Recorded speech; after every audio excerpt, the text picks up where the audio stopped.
Grief touches every part of us: spiritual, emotional, physical, and mental.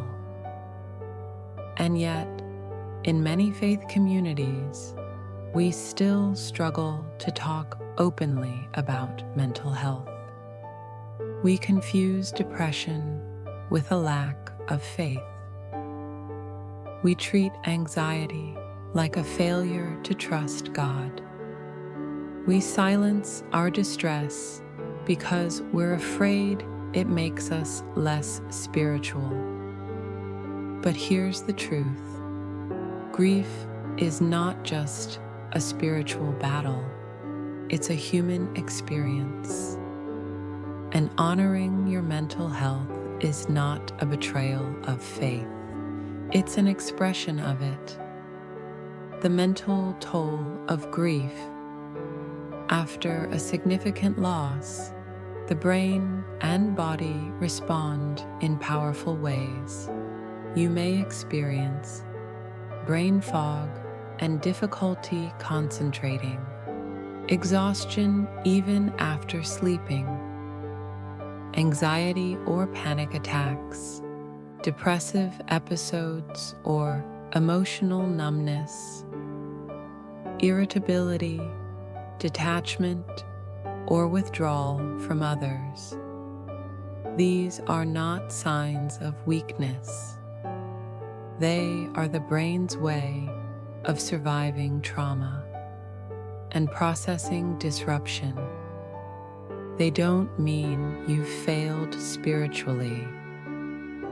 They mean you are grieving. When sadness becomes something more, it's important to recognize when grief has developed into something more serious.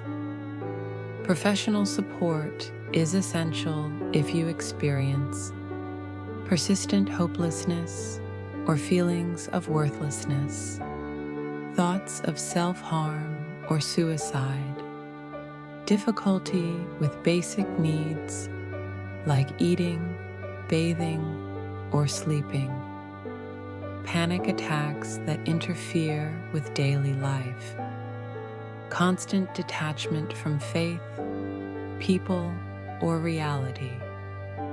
There is no shame in reaching out.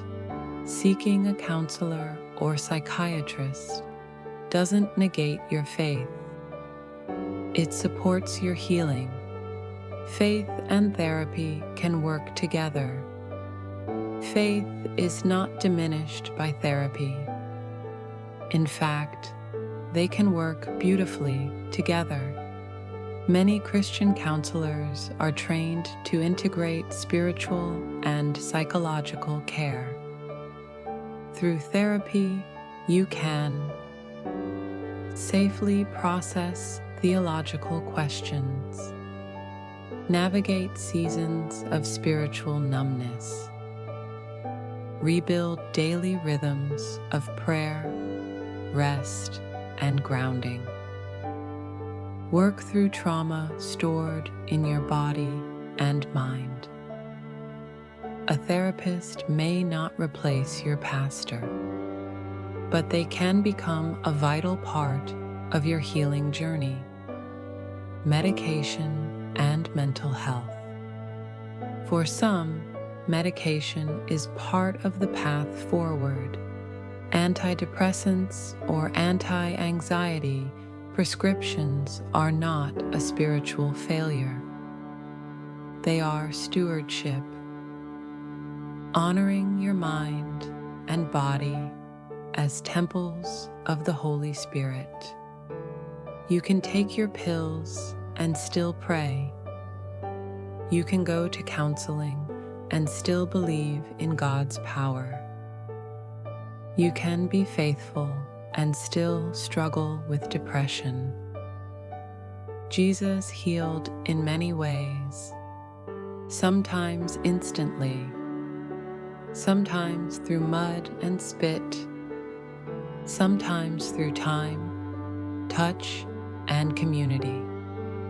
Let's not limit how He works today, how churches can help, The church doesn't need to have all the answers, but it can make a difference by normalizing mental health conversations from the pulpit, providing referrals to trusted Christian counselors, hosting grief and mental health support groups, training leaders in trauma-informed care. The goal isn't to fix people, it's to walk with them, just like Jesus did. Take a moment to reflect. How has grief affected your mental and emotional health? Are there patterns or symptoms you've been afraid to share? What support might help you move forward in faith and health? Some simple, powerful steps you can take. Talk to a trusted pastor, therapist, or friend about your mental health. Explore Christian counseling resources in your area or online. Practice grounding exercises, deep breathing, stretching, quiet prayer. Journal daily about how your faith and emotions interact. God cares about your whole being, mind, body, and spirit. You don't have to choose between mental health and spiritual growth. They go hand in hand. You are not broken, you are beloved, even in your darkest moments. So let your healing be holistic. Let your faith include compassion for your mind. And let God meet you right where you are, heart, body, and soul. If this video spoke to you, please like, subscribe, and share it with someone who may need encouragement. You are not alone.